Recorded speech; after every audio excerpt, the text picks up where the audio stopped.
नमस्कार। आज हम भारत की जलवायु की पहेली को सुलझाने निकले हैं। खास तौर पर उस मानसून को समझने की कोशिश करेंगे जो यहाँ के जीवन का आधार है। बिल्कुल। हमारे पास जलवायु विज्ञान से जुड़े कुछ अंश हैं और हमारी कोशिश है इसमें छिपी सबसे जरूरी बातों को सामने रखना। हाँ, और ये समझना कि ये विविधता आखिर आती कहाँ से है। मतलब कैसे एक ही देश में आप देखिए लेह में तापमान -45 डिग्री सेल्सियस तक चला जाता है। -45। हाँ, और उसी वक्त, बिल्कुल उसी वक्त दक्षिण में थिरुवनंतपुरम में शायद 22 डिग्री हो। कितना फर्क है। और बारिश का भी तो वही हाल है। मेघालय का मौसिनराम, वहां तो सुना है साल में 1000 सेंटीमीटर से भी ज्यादा। हाँ बिल्कुल, 1000 सेंटीमीटर से ज्यादा। ये करीब आप सोचिए 3 मंजिला इमारत जितनी ऊंचाई हो गई पानी की। अरे बाप रे। और दूसरी तरफ राजस्थान में जैसलमेर, वहां मुश्किल से 12 सेंटीमीटर। 12 सेंटीमीटर, बिल्कुल। तो ये जो इतने बड़े विरोधाभास हैं, यही तो इसे समझने में मजेदार बनाते हैं। सही कहा। तो चलिए शुरू करते हैं। भारत की जलवायु इतनी अलग क्यों है? इसके पीछे क्या कारण है? देखिए, किसी भी जगह की जलवायु मतलब वहाँ का मौसम लंबे समय तक कैसा रहता है, वो कुछ मुख्य चीज़ों पर निर्भर करता है। जैसे तापमान, कितनी बारिश होती है, हवा का दबाव कैसा है, हवाएं किधर से चलती हैं। ठीक है। लेकिन भारत के संदर्भ में देखें तो कुछ चीज़ें हैं जिनका असर बहुत ज़्यादा है, बहुत ही बड़ा। इनमें सबसे खास है देश की लोकेशन, मतलब अक्षांश। फिर ज़मीन की ऊंचाई नीचाई, पहाड़ हैं, मैदान हैं। अच्छा, उच्चावच जिसे कहते हैं। हाँ, उच्चावच। और तीसरा, जमीन और पानी का बंटवारा, मतलब कहाँ जमीन है, कहाँ समुद्र। हाँ, वो कर्क रेखा वाली बात, वो तो भारत के लगभग बीच से गुजरती है ना? है ना। बिल्कुल। तो इसका मतलब क्या हुआ कि आधा देश गर्म यानी उष्ण कटिबंध में और आधा थोड़ा ठंडा मतलब उपोष्ण कटिबंध में। हाँ, मोटे तौर पर तो यही लगता है, लेकिन कहानी थोड़ी और पेचीदा है। यहीं पर हिमालय का रोल आता है। हिमालय एक तरह से गेम चेंजर है। अच्छा, कैसे? देखिए, उत्तर में ये पहाड़ एक बहुत ऊंची दीवार की तरह खड़े हैं। ये मध्य एशिया से जो बर्फीली एकदम ठंडी हवाएं आती हैं, उनको भारत में घुसने से रोक देते हैं। अच्छा।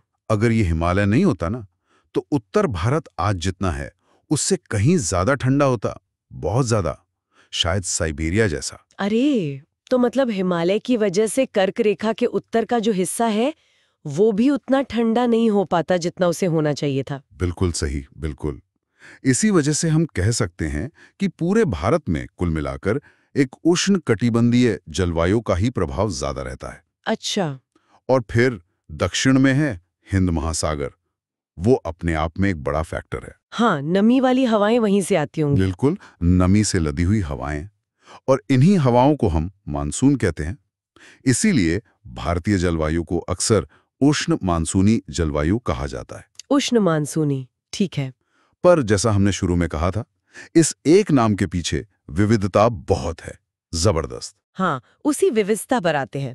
तापमान की बात करें, एक तरफ रेगिस्तान में गर्मियों में 50 डिग्री सेल्सियस। हाँ, पश्चिमी मरुस्थल में 50 डिग्री। और सर्दियों में लेह है -45 डिग्री। ये तो मतलब सोच से भी परे है। और मजे की बात देखिए, उसी सर्दी की रात में जब लेह में -45 है, केरल के तट पर जैसे तिरुवनंतपुरम में तापमान 20 या 22 डिग्री सेल्सियस हो सकता है। है ना कमाल? मतलब एक ही टाइम पर देश में कितना फर्क। बिल्कुल, और सिर्फ साल के अलग अलग टाइम का नहीं, एक ही दिन में भी तापमान का फर्क देखिए। तटों पर जैसे केरल या अंडमान में दिन और रात के तापमान में ज्यादा फर्क नहीं होता, मुश्किल से 7-8 डिग्री का।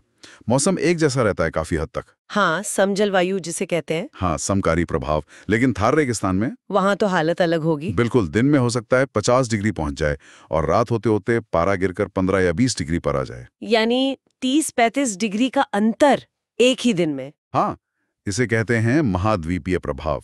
जमीन जल्दी गर्म, जल्दी ठंडी। ठीक है, ये तो हुआ तापमान। अब बारिश की बात करते हैं।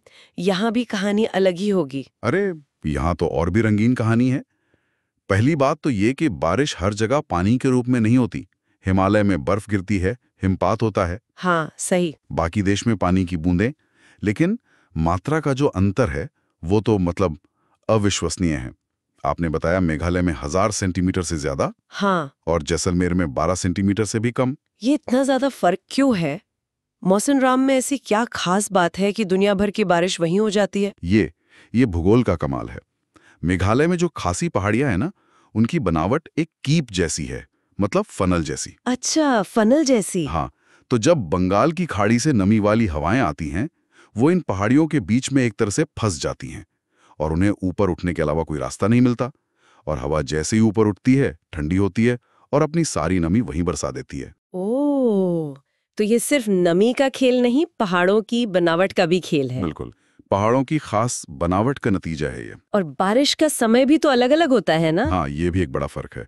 देश के ज्यादातर हिस्सों में बारिश जून से सितंबर के बीच होती है, दक्षिण पश्चिम मानसून से। हाँ, गर्मी वाला मानसून। बिल्कुल, लेकिन तमिलनाडु का जो कोरोमंडल तट है, वो इस दौरान लगभग सूखा रहता है। अच्छा। हाँ, वहाँ मुख्य बारिश होती है अक्टूबर-नवंबर में, जब मानसून लौट रहा होता है, उत्तर पूर्वी मानसून से। तो मतलब वहाँ सर्दियों में ज्यादा बारिश होती है। हाँ, शरद ऋतु या जाड़े की शुरुआत में कह सकते हैं। ठीक है, तो इतनी सारी भिन्नताएं हैं तापमान में, बारिश की मात्रा में, बारिश के समय में, लेकिन फिर भी आप कह रहे हैं कि एक चीज कॉमन है, मानसून। बिल्कुल, इन सारी भिन्नताओं के बावजूद जो एक धागा इन सब को पिरोता है, वो मानसून ही है। भारत की जलवायु का मूल चरित्र, उसका दिल मानसून ही है। तो अब सवाल ये उठता है कि वो कौन सी चीजें हैं, कौन से कारक हैं जो इस मानसून को और पूरी जलवायु को इतना ज्यादा कंट्रोल करते हैं? हाँ, ये समझना बहुत जरूरी है। देखिए, कई कारक हैं, किताबों में लंबी लिस्ट मिल जाती है। हाँ, मैंने देखा। अक्षांश, हिमालय, जलस्थल का वितरण, समुद्र से दूरी, ऊंचाई, स्थलाकृति, जेट स्ट्रीम, एल नीनो, बहुत कुछ है। बिल्कुल, लेकिन अगर हम सबसे बड़े खिलाड़ियों की बात करें, जो सबसे ज्यादा असर डालते हैं, हाँ, उन पे फोकस करते हैं। कौन से हैं वो? तो मेरे हिसाब से 3-4 कारक सबसे अहम हैं। पहला, जैसा हमने पहले बात की, अक्षांश और हिमालय का मिला-जुला असर। कर्क रेखा बांटती जरूर है, लेकिन हिमालय ठंडी हवाओं को रोककर और मानसूनी हवाओं को बारिश के लिए मजबूर करके पूरे देश को एक तरह का उष्ण मानसूनी कैरेक्टर दे देता है। ये सबसे बेसिक बात है। ठीक है, मतलब हिमालय ना होता तो उत्तर भारत ज्यादा ठंडा होता और शायद सूखा भी रह जाता, क्योंकि मानसूनी हवाएं शायद बिना बरसे निकल जाती। बहुत हद तक सही है। दूसरा सबसे बड़ा फैक्टर है जमीन और पानी का गर्म होने का अंतर। अच्छा, वो वाला कि जमीन जल्दी गर्म होती है, पानी देर से। हाँ बिल्कुल, जमीन जल्दी गर्म जल्दी ठंडी, पानी देर से गर्म देर से ठंडा। गर्मियों में क्या होता है, भारत की जमीन और आसपास का एरिया खूब तपता है, तो वहां हवा गर्म होकर ऊपर उठती है और कम दबाव का क्षेत्र बन जाता है, लो प्रेशर एरिया। हाँ, लो प्रेशर। और समुद्र उस वक्त तुलना में ठंडा होता है, तो वहां हाई प्रेशर रहता है। हवा हमेशा हाई प्रेशर से लो प्रेशर की ओर चलती है। तो समुद्र से जमीन की ओर हवा चलने लगती है। बिल्कुल, और क्योंकि वो समुद्र के ऊपर से आ रही है, तो उसमें नमी होती है। यही है गर्मियों का मॉनसून, दक्षिण पश्चिम मॉनसून। और सर्दियों में इसका उल्टा? हाँ, सर्दियों में जमीन ठंडी हो जाती है, तो वहां हाई प्रेशर बन जाता है। समुद्र तुलना में गर्म रहता है, तो वहां लो प्रेशर, तो हवा जमीन से समुद्र की ओर चलती है। ये उत्तर पूर्वी मॉनसून। हवाओं की दिशा का ये पूरा उलट जाना, यही मॉनसून है। हाँ, यही मानसून का सार है। ये तापीय संकल्पना कहलाती है, सबसे पुरानी और क्लासिक व्याख्या। ये तो काफी लॉजिकल लगता है। और तीसरा बड़ा कारण क्या बताया आपने? तीसरा है ऊंचाई और पहाड़ों की बनावट, मतलब स्थलाकृति। अच्छा, रिलीफ फीचर्स। हाँ, जैसे जैसे हम ऊंचाई पर जाते हैं, तापमान कम होता जाता है, ये तो हम जानते हैं। हाँ, इसीलिए प्लेन्स के मुकाबले पहाड़ ठंडे होते हैं। बिल्कुल, तभी तो आगरा और दार्जिलिंग, जो लगभग एक ही अक्षांश पर हैं, उनके जनवरी के तापमान में इतना फर्क है। आगरा में 16 डिग्री, दार्जिलिंग में सिर्फ 4 डिग्री। सिर्फ ऊंचाई की वजह से? हाँ, और पहाड़ों की ढलान, वो बहुत मायने रखती है बारिश के लिए। हवा जिस ढलान से टकराकर ऊपर उठती है, उसे कहते हैं पवनाभिमुखी ढाल, विंडवर्ड साइड। वहां खूब बारिश होती है। जैसे पश्चिमी घाट का पश्चिमी ढलान, मुंबई साइड। बिल्कुल, वहां जबरदस्त बारिश होती है। लेकिन जब हवा पहाड़ पार करके दूसरी तरफ नीचे उतरती है, उसे कहते हैं पवनभिमुखी ढाल, लीवर्ड साइड। हाँ, वहां हवा गर्म हो जाती है और सूखी हो जाती है, इसलिए वहां बारिश बहुत कम होती है। इसे वृष्टि छाया क्षेत्र कहते हैं। ओह, तो पश्चिमी घाट के दूसरी तरफ, मतलब महाराष्ट्र के अंदरूनी इलाके या कर्नाटक के इलाके? हाँ, वो वृष्टि छाया में आ जाते हैं। हाँ, उनमें से कई इलाके इसी वजह से कम बारिश पाते हैं। और सिर्फ ढलान ही नहीं, पहाड़ों की दिशा भी बहुत अहम है। जैसे अरावली पहाड़ियां, वो दक्षिण पश्चिम मानसून हवाओं के लगभग समानांतर पड़ती हैं। पैरेलल। हाँ, पैरेलल। तो हवाएं उनके सहारे सहारे आगे निकल जाती हैं, उनसे टकराकर ऊपर नहीं उठ पाती, इसीलिए वो राजस्थान में ज्यादा बारिश नहीं करा पाती। ओह। और हिमालय? हिमालय हवाओं के रास्ते में आड़ा आता है, परपेंडिकुलर, तो वो हवाओं को रोकता है और उन्हें ऊपर उठने पर मजबूर करता है। नतीजा, उत्तर भारत में बारिश। तो पहाड़ सिर्फ ठंडी हवा ही नहीं रोकते, बल्कि बारिश कहाँ होगी कहाँ नहीं ये भी तय करते हैं। बिल्कुल। तो ये 3 कारक, हिमालय प्लस अक्षांश, जमीन पानी का तापन अंतर और स्थलाकृति, ये मेरे हिसाब से सबसे बुनियादी और सबसे बड़े खिलाड़ी हैं। ठीक है, ये 3 तो समझ आ गए।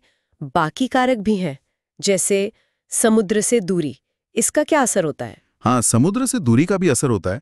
जो इलाके तट के पास हैं, जैसे मुंबई, चेन्नई, कोलकाता, वहाँ मौसम ज्यादा एक जैसा रहता है, न ज्यादा गर्मी न ज्यादा सर्दी। हाँ, सम जलवायु। बिल्कुल, क्योंकि समुद्र तापमान को मॉडरेट करता है। लेकिन जो इलाके अंदर हैं, समुद्र से दूर, जैसे दिल्ली, कानपुर, नागपुर, वहाँ मौसम एक्सट्रीम होता है। गर्मियाँ बहुत गर्म, सर्दियाँ काफी ठंडी। इसे विषम जलवायु कहते हैं। अच्छा, और वो जेट स्ट्रीम्स और एल नीनो, ये शब्द आजकल बहुत सुनने में आते हैं, इनका क्या रोल है? हाँ, ये थोड़े आप कह सकते हैं जटिल फैक्टर्स हैं, लेकिन इनका असर बहुत बड़ा है, खासकर मॉनसून की इंटेंसिटी पर। पहले जेट स्ट्रीम्स की बात करते हैं। ये क्या है? ये ऊपरी वायुमंडल में, मतलब जमीन से बहुत ऊपर, शोभ मंडल में बहुत तेज गति से बहने वाली हवाओं की नदियां हैं। हवा की नदियां? हाँ, एक तरह से। सर्दियों में एक पश्चिमी जेट स्ट्रीम होती है जो हिमालय के दक्षिण से बहती है। ये अपने साथ भूमध्य सागर, मेडिटेरेनियन सी से नमी लेकर आती है, और इसी नमी से जो मौसम प्रणाली बनती है उसे हम पश्चिमी विक्षोभ, वेस्टर्न डिस्टर्बेंसेस कहते हैं। अच्छा, पश्चिमी विक्षोभ, ये सर्दियों वाली बारिश। हाँ, ये मेहमान तूफान हैं जो सर्दियों में उत्तर और उत्तर पश्चिम भारत में बारिश लाते हैं। कहीं कहीं ओले गिरते हैं, पहाड़ों पर बर्फबारी होती है। हाँ, सुना है कभी कभी रात का तापमान अचानक बढ़ जाता है इनके आने से पहले। बिल्कुल, ये इनके आने का एक संकेत होता है, और ये रबी की फसलों के लिए बहुत फायदेमंद होते हैं। अच्छा, ये तो हुई सर्दियों की जेट स्ट्रीम। गर्मियों में भी होती है कोई? हाँ, गर्मियों में एक अलग पूर्वी जेट स्ट्रीम बनती है। ये खासतौर पर तिब्बत का पठार जब बहुत गर्म हो जाता है तब विकसित होती है, और ये प्रायद्वीपीय भारत के ऊपर से बहती है। माना जाता है कि ये पूर्वी जेट स्ट्रीम दक्षिण पश्चिम मानसून को भारत की तरफ खींचने में और उसके अचानक जोरदार आगमन में, जिसे मानसून प्रस्फोट कहते हैं, मदद करती है। ओह, तो जेट स्ट्रीम्स मानसून के आने और जाने दोनों में भूमिका निभाती हैं। हाँ, काफी अहम भूमिका। अब आते हैं एल नीनो और ला नीना पर। हाँ, एल नीनो का नाम तो सूखे के साथ बहुत जुड़ता है। बिल्कुल, ये असल में प्रशांत महासागर में होने वाले बदलाव हैं, लेकिन इनका असर पूरी दुनिया पर पड़ता है, भारत पर भी। एल नीनो के दौरान क्या होता है, पेरू के तट के पास, जो दक्षिण अमेरिका में है, वहां समुद्र का पानी सामान्य से ज्यादा गर्म हो जाता है। प्रशांत महासागर का पानी गर्म होता है, उसका असर भारत पर कैसे? हाँ, ये दूर का कनेक्शन है। ये गर्म पानी का असर वायुमंडलीय सर्कुलेशन को बदलता है, और इसका असर हिंद महासागर तक महसूस होता है, और ज्यादातर मामलों में एल नीनो भारतीय मानसून को कमजोर कर देता है। बारिश कम होती है और सूखे का खतरा बढ़ जाता है। यानी प्रशांत महासागर की गर्मी भारत की प्यास बढ़ा सकती है। और ला नीना क्या है, इसका उल्टा? हाँ, ला नीना एल नीनो का उल्टा है। इसमें पेरू तट के पास का पानी सामान्य से ठंडा हो जाता है, और ये आमतौर पर भारतीय मानसून के लिए अच्छा माना जाता है। ला नीना के सालों में अक्सर सामान्य या सामान्य से ज्यादा बारिश होती है। अच्छा, तो एल नीनो मतलब खतरा, ला नीना मतलब अच्छी बारिश की उम्मीद। मोटे तौर पे कह सकते हैं, हाँ। हालांकि ये 100% गारंटी नहीं है, और भी फैक्टर्स होते हैं। इसी से जुड़ा एक और कॉन्सेप्ट है दक्षिणी दोलन, सदर्न ऑसिलेशन। ये प्रशांत और हिंद महासागर के बीच हवा के दबाव का एक तरह का उतार चढ़ाव है, जैसे सीसॉ होते माँ। हाँ। जब हिंद महासागर में दबाव कम होता है प्रशांत की तुलना में, तो मानसून मजबूत होता है। जब हिंद महासागर में दबाव ज्यादा होता है तो मानसून कमजोर होता है। अच्छा। एल नीनो अक्सर हिंद महासागर में ज्यादा दबाव वाले फेज से जुड़ा होता है, और इन दोनों को मिलाकर एल नीनो और दक्षिणी दोलन ही एनसो कहते हैं। ओके, तो मतलब ये सारे कारक, कुछ स्थानीय कुछ वैश्विक, मिलकर भारत की इतनी जटिल और विविध जलवायु बनाते हैं। बिल्कुल। अब अगर हम मानसून की उत्पत्ति पर वापस जाएं, आपने वो तापीय संकल्पना बताई थी, जमीन पानी के गर्म ठंडे होने वाली, क्या यही एकमात्र थ्योरी है या और भी है? नहीं, वो सबसे पुरानी और सरल व्याख्या है। एक और महत्वपूर्ण नजरिया है जिसे गतिक संकल्पना, डायनेमिक कॉन्सेप्ट कहते हैं। ये मानती है कि मानसून सिर्फ लोकल तापमान का खेल नहीं है, बल्कि ये हवा की जो बड़ी बड़ी पट्टियां हैं पूरी पृथ्वी पर, उनके खिसकने से जुड़ा है। हवा की पट्टियां मतलब? हाँ, जैसे एक होती है ITZZ, inter tropical convergence zone. ये वो जोन है जहां उत्तरी और दक्षिणी गोलार्ध से आने वाली व्यापारिक हवाएं मिलती हैं। ये भूमध्य रेखा के आसपास होता है, लेकिन ये ITZZ सूरज की स्थिति के साथ थोड़ा उत्तर दक्षिण खिसकता रहता है। अच्छा। गर्मियों में जब सूरज कर्क रेखा के ऊपर होता है तो ये ITZZ खिसक कर उत्तर भारत में गंगा के मैदान तक आ जाता है, लगभग 20-25 डिग्री नॉर्थ तक। जब ये इतना उत्तर में खिसक जाता है तो ये दक्षिणी गोलार्ध की हवाओं को अपनी तरफ खींचता है। और ये हवाएं जो भूमध्य रेखा को पार करती हैं तो पृथ्वी के घूमने के कारण कोरियोलिस बल दाहिनी ओर मुड़ जाती हैं और दक्षिण पश्चिम दिशा से भारत में प्रवेश करती हैं। ओके। यही दक्षिण पश्चिम मानसून बन जाता है। वाह। मतलब ये वैश्विक हवाओं के पैटर्न के खिसकने से जुड़ा है। हाँ। ये गतिक संकल्पना इसी पर जोर देती है।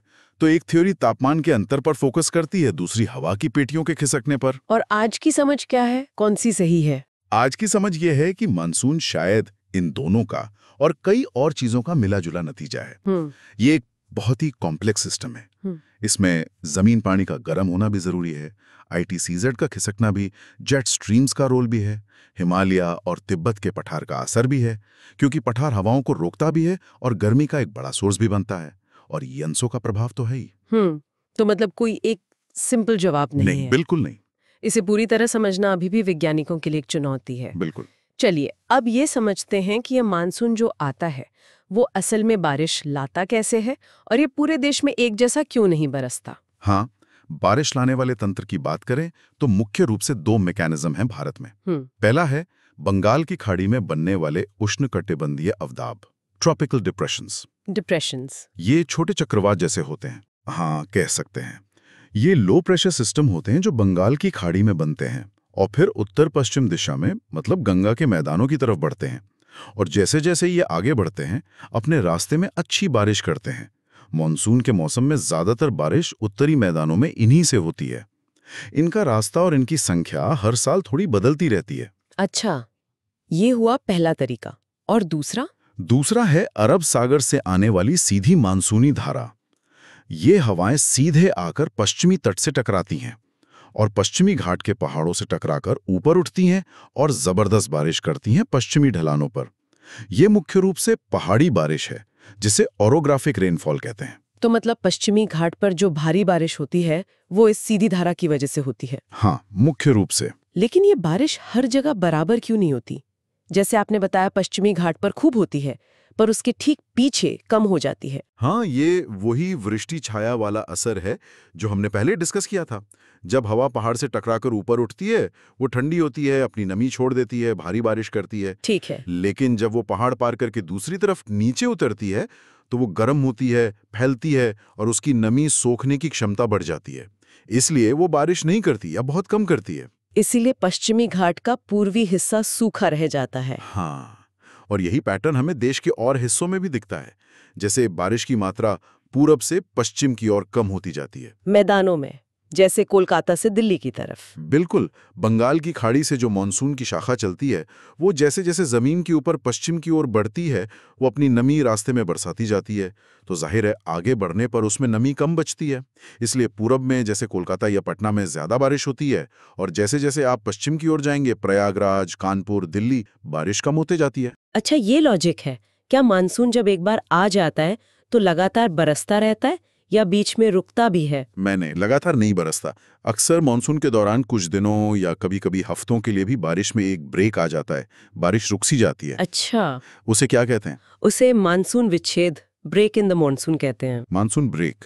इसके क्या कारण हो सकते हैं? कारण अलग-अलग इलाकों में अलग-अलग हो सकते हैं। जैसे उत्तरी मैदानों में ब्रेक तब आता है जब बारिश लाने वाली डिप्रेशंस बनने कम हो जाते हैं या ITCZ खिसक कर हिमालय की तलहटी में चला जाता है।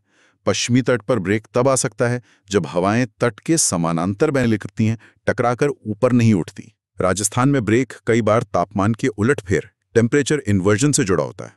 ओके, तो ब्रेक भी मानसून का एक नॉर्मल हिस्सा है। हाँ बिल्कुल।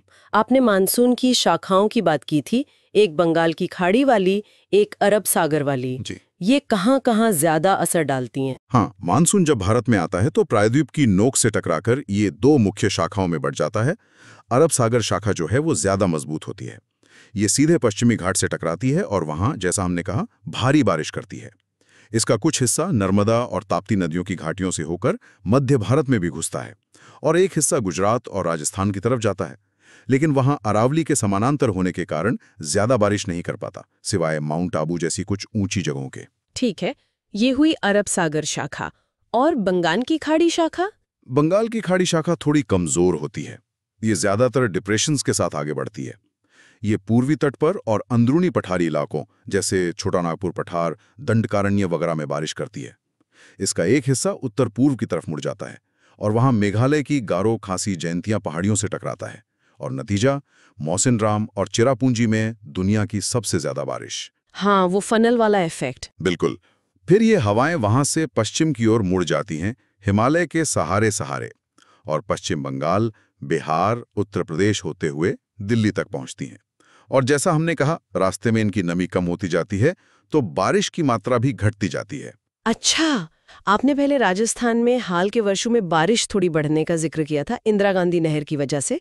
वो थोड़ा और बताएंगे? हाँ, स्रोत में ये बात कही गई है। उनका कहना है कि इंदिरा गांधी नहर के आने से वहां बड़े पैमाने पर सिंचाई शुरू हुई, हरियाली बढ़ी, पेड़ पौधे लगे। इससे क्या हुआ कि स्थानीय स्तर पर वाष्पीकरण यानी इवेपोरेशन और वाष्पोत्सर्जन यानी ट्रांसपिरेशन बढ़ा है। मतलब हवा में नमी बढ़ी है। ओके। तो अब जब मानसून की हवाएं वहां पहुंचती हैं, जो पहले से ही काफी हद तक सूखी होती हैं, उन्हें थोड़ी अतिरिक्त नमी मिल जाती है और शायद इसी वजह से वहां बारिश में थोड़ी बढ़ोतरी देखी जा रही है। ये तो बहुत दिलचस्प है। दिखाता है कि कैसे हम इंसानी गतिविधियां भी स्थानीय मौसम को बदल सकती हैं। हाँ बिल्कुल।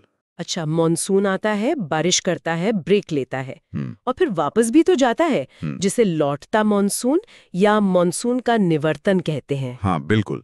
मॉनसून का निवर्तन, रिट्रीट ऑफ मॉनसून, भी एक क्रमिक प्रक्रिया है। ये सितंबर की शुरुआत में उत्तर पश्चिम भारत जैसे राजस्थान, पंजाब से शुरू होता है। हवा की दिशा अब उलटकर उत्तर पूर्वी होने लगती है। अच्छा, हवा वापस जमीन से समुद्र की ओर। हाँ, और धीरे धीरे ये पीछे हटता जाता है। मध्य अक्टूबर तक ये लगभग पूरे उत्तरी और मध्य भारत से वापस जा चुका होता है। लेकिन कहानी यहाँ खत्म नहीं होती।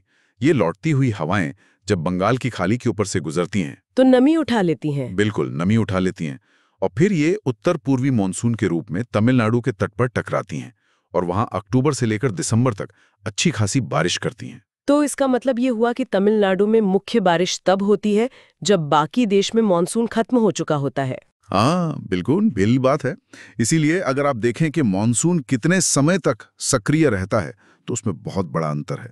पंजाब में मानसून मुश्किल से 2.5 महीने रहता है, जबकि तमिलनाडु के कोरोमंडल तट पर देखें तो उसे दक्षिण पश्चिम मानसून से तो ज्यादा बारिश नहीं मिलती, लेकिन उत्तर पूर्वी मानसून को मिलाकर वहां लगभग 6.5 महीने तक मानसून का किसी न किसी रूप में असर रहता है। वाह, ये तो बहुत बड़ा फर्क है। हाँ तो ये है भारत की जलवायु और मॉनसून की पूरी कहानी।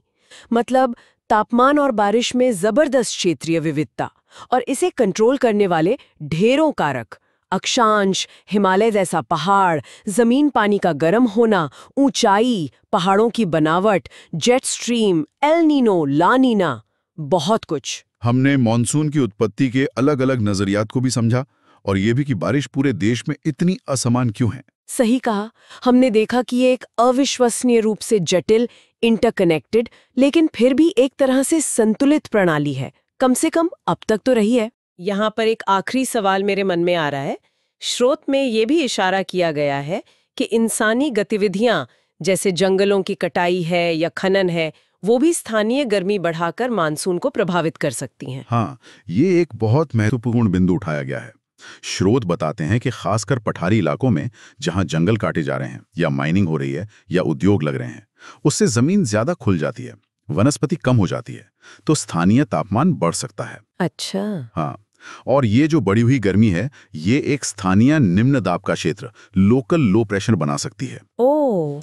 और ये भी संभव है कि ये स्थानीय लो प्रेशर एरिया मॉनसून के दौरान बनने वाले डिप्रेशंस के रास्ते को अपनी तरफ खींच ले या बदल दे। ओह, मतलब हमारे अपने काम भी बारिश के पैटर्न को बदल सकते हैं। हाँ, जमीनी स्तर पर। हाँ, ये स्रोत यही इशारा कर रहे हैं कि स्थानीय बदलावों का असर भी मॉनसून जैसे बड़े सिस्टम पर पड़ सकता है। ये दिखाता है कि सब कुछ कितना जुड़ा हुआ है। ये वाकई सोचने पर मजबूर करता है।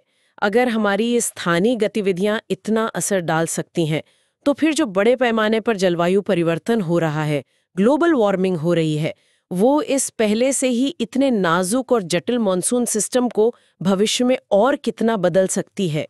इसका भारत के पानी के स्रोतों पर, हमारी खेती पर और यहाँ रहने वाले करोड़ों लोगों की जिंदगी पर क्या असर होगा? ये आज के समय का सबसे बड़ा सवाल है शायद। हाँ, ये एक ऐसा सवाल है जिस पर शायद हमें लगातार सोचने और समझने की जरूरत है। निश्चित रूप से। और इसी विचार के साथ मुझे लगता है आज की ये गहन चर्चा यहीं समाप्त करते हैं।